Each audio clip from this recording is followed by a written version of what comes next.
dark side of the Force is a pathway to many abilities some consider to be unnatural.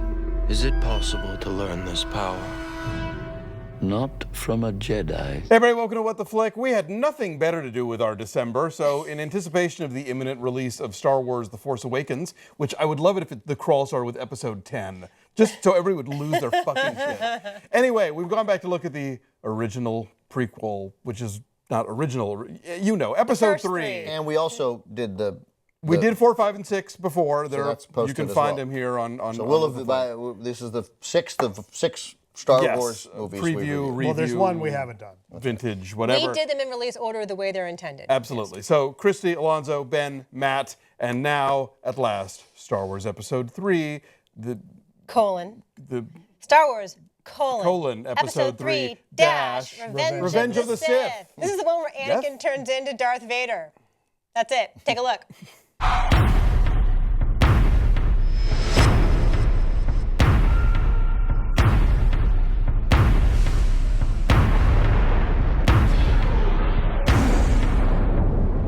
Every single Jedi is now an enemy of the Republic.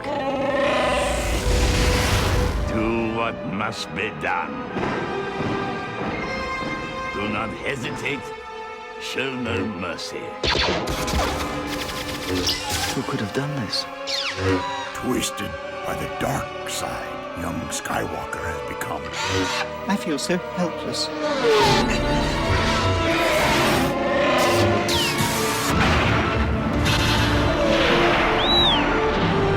You were the chosen one!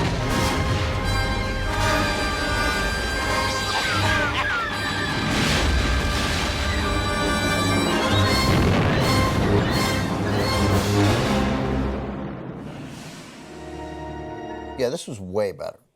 I thought it was way, way, way better. I have a theory that if George Lucas had just made this movie with enough out of 1 and 2 to kind of provide backstory, that we would not be like shitting on the prequels the way we do. We'd all be happy. The thing is, there's so much expectation, and this one actually fulfills it. Like, you're all looking forward to that moment, and I remember it so well. I'll never forget this. I was at the Ziegfeld Theater in New York, back when I was still with the AP in New York, and that moment where the mask comes on and the helmet comes down, and it's silent, and he takes his first breath as Darth Vader.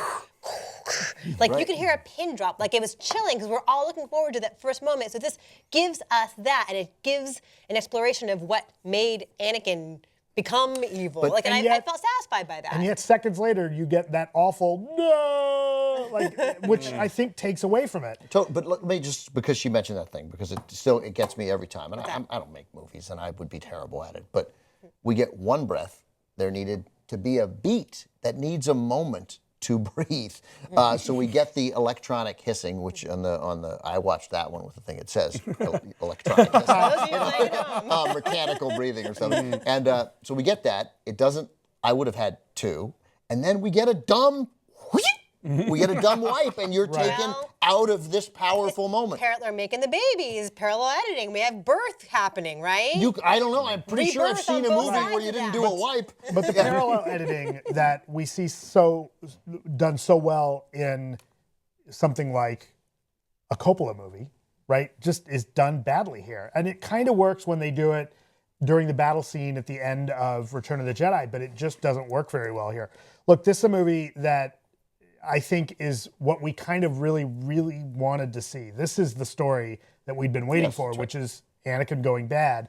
You know, I subscribe to the theory that the Phantom Menace is an unnecessary film in the experience of watching the saga. Like, you could cut the Phantom Menace out. Yeah, you don't need to know who that. Right, it doesn't give you anything. Grosjean is his name. Qui-Gon. Come on. It doesn't really do anything to help drive the narrative forward. Qui-Gon, take me away. You know, this one you've got some good scenes. You've seen, Anakin's going down the dark path. You see the tension between him. The dialogue is still between him and Padmé still kind of rough. I think it's much better though, man. I didn't.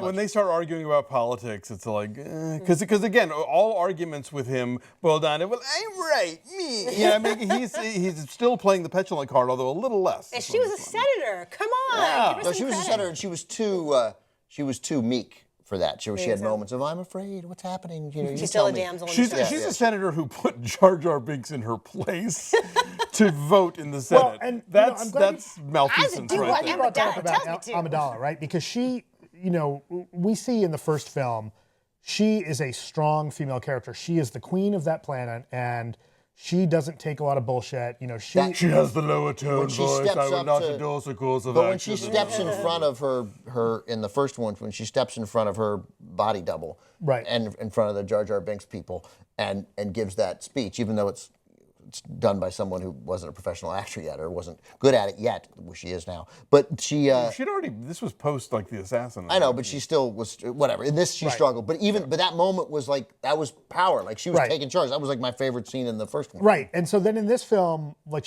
you don't see much of that. Like she's more this, you know, almost housewifey, right? That's right. Like, That's right. And it's Maybe it's because that's she was really pregnant, frustrating. you know, and worried about the kids, I guess. But still, Maybe, but that's frustrating to see. Like you want to see her really throw down with Anakin. Like that, it's hard. I think it's inconsistent with her character that's agree. been so strong Yeah. that Yeah, she should be the moral compass and not just, oh, he's going to go bad so we can save her life. She kind of stands up to him, like in the lava, right? When he's fighting Obi-Wan, doesn't she kind of, And I her don't like near- what's happening to you, or whatever she says to him. But also, but she doesn't really stand up to him, and then she quits. Like she would not have quit her. Like I don't think that she got strangled. She got strangled, but no, the doctor said there's nothing wrong with her. She doesn't want to live, and I get they got to make it so she dies because that has to fuel his anger. But we have to have her death then be something Right. some attempt at heroism, and he could still. There's still a way to write that where he'd still her blame a the moment, Jedi. yeah. But I thought she was weak, and I thought that was very inconsistent. And with also, the in alleged my way she was. whole problem of the retrofitting that's going on here and trying to make this stuff fit into the story as we come to know it later, because of how now in Star Wars, in Episode 4, does Darth Vader, who's super king of the dark side, not know that he's talking to his own daughter? Like, and clearly it's probably not the first time he's encountered her. He's probably dealt with Princess Leia all these times and whoop, nothing. And not until 5 did we No, suddenly my get into the favorite whole one Because is- he's great with the Force at work, but when he comes home, he just wants to kick off his boots. Here's the and- thing. Here's the one that really bothers me. 15, maybe 20 years from the events of the end of 3. Revenge of the Sith and the beginning of A New Hope, right? And at some point, Ewan McGregor has turned into Alec Guinness. Sir Alec Guinness. Like, he had Has he been, a like- rough 18 years. right? Like, what's he been in Vegas the whole time? Like, No, you know, and- ridden, and- ridden hard, put away and- wet. Because how old is Princess Leia? Like 20? Is she like 25? Which we got to believe because we got to believe they're 18 to 20. That's like the Right, like realistically. that's Okay. Yeah, she and Luke are the same Oh, that's a age. really yeah. good point. I never thought right. about It's that like you've just before. been drinking whiskey And the whole at time. the And end you of couldn't- Jedi, don't we get why is it we have to have Hayden Christensen's ghost now in the special edition, but it's the still worst. Alec Guinness's and not Ewan McGregor's. Right. Oh yeah, right. Well, and you know, Now one we're of the just other things we nitpicking. see. Because I guess what you would appear in is like your best self. best self. Right. Yeah. Right. I mean, the other Sorry, thing Ewan. Alec wins. amongst those inconsistencies is that we see Yoda, who at this point is already 800 years old, right? In the 15, 20 years between those two films, or the next time we see him, goes from he CG looks to like Muppet. he's had another 100 years on him. Like, well, he he's should been be like, living in a swamp. I mean, come on. Yeah, but all that takes it moisture, out. that's Times good are for his tough. skin. Times are tough in So Dagobah. was that our first? Did we see Chewbacca? I couldn't remember before we saw him protecting Yoda toward the end, or no? this is pretty much the first time we time. see Chewbacca. That was nice to see. I like that part. You'll love the holiday special. Then. I didn't like the. I think that you could have solved that Obi-Wan problem. They just should have made Ewan McGregor age a little more Right. in this one. They could have tipped their hand that Right. that was Yeah. that aging was coming. This one I recall liking. Like, I will say, I didn't just find it okay. I found it kind of satisfying. And, like, the fights are good. The big, long lava battle Because with the Obi-Wan evil, and because Anakin is good. the evil was real. There were stakes. We understood that there was His some eyes significant. blazed. There were stakes, and the poor dialogue here doesn't quite ruin the arc, right? Like, there's still really shitty dialogue. Maybe not as bad. It's not quite as I bad. didn't think And it I was think as that bad. where this movie benefits is, well, it's not as bad as the other two. Well, yeah. True, yeah, and that's expectations. no question. Right. I mean, Yeah. at this point, the expectations are really low, and we've been kind of numbed by all this really terrible George Lucas dialogue. And so when you've got, Ewan McGregor, like, you were the chosen one. Like, loved you. like, You're my brother. Right. Like, that dialogue is terrible, right? And as they're discussing, oh, maybe we were wrong about the prophecy. Like, it's just his ham-fisted, shitty dialogue. Everything's on left and fire right. around them. Jedi middle management has some real problems here. Yeah. Because you've got, like, Qui-Gon really not thinking that that Obi-Wan is ready to go to the next level, but then he dies and suddenly, okay, no, we got to promote him. Oh, and P.S., we're also going to give you this kid to mentor, even though we don't really think he is quite Even the though, stuff even either. though Yoda says no. Yeah. Just like, Right, the whole council's like, right, that's great. The whole council's like, no, we're not going to train him.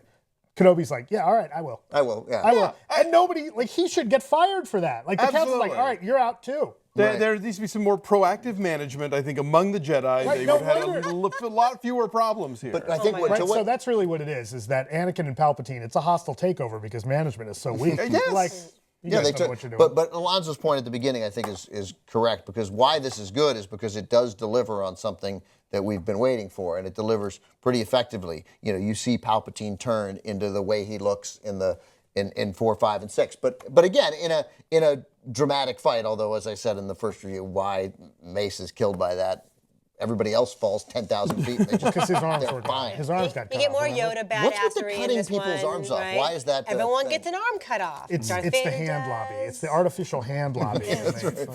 So I think, but to see the biggest thing in Star Wars is the turn of Luke's dad into evil, and so getting to see it and having it handled by and large pretty well, I think that's why we all feel like at least it was It's okay. satisfying. Now, did you guys see this one in the theater? Do you remember? Yeah. Did Oh, yeah. you? I don't have any remember. recollection of I that. remember like that. You guys see like that communal experience kind of mattered Well, for something like this. It's part of why I'm so pumped for tomorrow night. When we all see it. What I have learned from all of these is that they don't work as well on TV. I had never watched any of them on TV before, and it was a significantly diminished experience. They look small. They look small. They seem kind of negligible. You really need the big, Experience. overwhelming thing. Yeah, but part of that is why I'm resentful of this whole thing, because part of that is we're getting sold something here, and I feel like you three and everybody else, you were, normally so pleasantly cynical.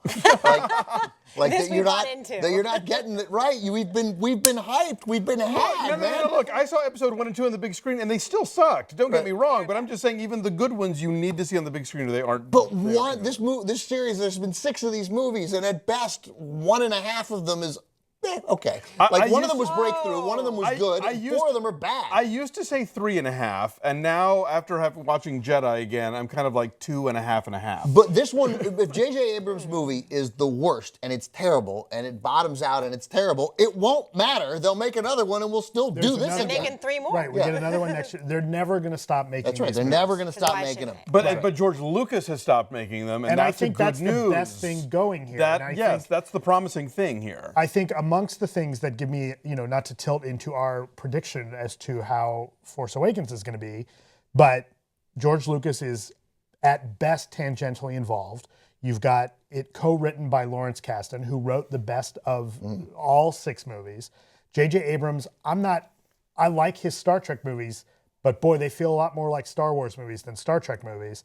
And all of the practical filmmaking they did on this tells me like that level of respect for craft is a good sign. It's not always, it doesn't always mean that it's going to be good, but I think that that's a good sign. There's, as doing what we do and as cynical as we get, we can see red flags, right? We know when a movie's going to probably be bad. I haven't seen any glaring red flags here, except that they haven't screened it yet. And even then, I think that's just because they're trying to keep it secret. I think it's just his paranoia. I agree. And then Rian Johnson's doing episode 8. Right. So there's hope for that too. That'll be really good too. So or good. Period. You mean the next one? Because have they been numbering these or not? No, Rian Johnson is doing episode 8, but the one that's coming out next year is a separate story. It's not. So Force Solo Awakens is episode 7. Yes. Yeah, Force Awakens is Okay, episode 7. The then next never one, mind. Rian Johnson's, is episode 8, but Gotcha. the Josh Trank. No. God, I hope not. No, Better not be. no, it's Sorry, not. no. I'm But talking you're about. Rogue 6 or Right, whatever. Rogue One, Rogue One. which is the story of the stealing of the plans that happens before episode Star Wars. 4. I already hate That's the one we get. I'm giving that movie a 1.8 right now. No, you're gonna like this because it's a commando team. It's people who are good at their jobs. It's doing spy what they stuff. do. It's like Zero Dark Spycraft. 30. You're gonna like it. Right. So these guys are seeing it tonight. Fancy pants here. Matt and Alonzo are going to the premiere. When are you seeing it? I don't know. I didn't get an invite. I just asked. Well, we gotta work on it. I Good gotta. fan of There are Mrs. Zero. They're not four- gonna invite you. Yeah. I don't have it. Anyway, I'm seeing it Tuesday. I'm bringing Nick. We're seeing it Tuesday. So I think we're gonna maybe try to get a episode 7 review out pretty quickly soon. Yes. Yes. Stay tuned. So stay tuned. Oh, do we do numbers? No, On we're not. episode Oh, 3? no. 6.5. 6.5. I'm saying 7. Ben? 6.1, right? Yeah. By so far six- the best of the 6.5. Better than Return of the Jedi. Way better than Return of the Jedi. Yeah, Return I of don't the Jedi. disagree Okay, with I that. agree. Yeah, that's This true. one's at 79%. Okay. So thank you for watching all these. It's really been fun to do these. And so You know thanks what's for dumb? watching them. Hold on. What I think is dumb? When having Return of the Jedi be named Revenge of the Jedi, then changing it to Return of the Jedi, and then doing this one and having it to have the same name. Well, Revenge because of the the Sith. Sith are mean assholes and the Jedi are too chill I for got it. revenge. I got it. But don't call it just doubling up the titles is silly. It's silly. There's so many silly things. Why is someone named Count Dooku? That's silly. Thank you. Silly also. Bye.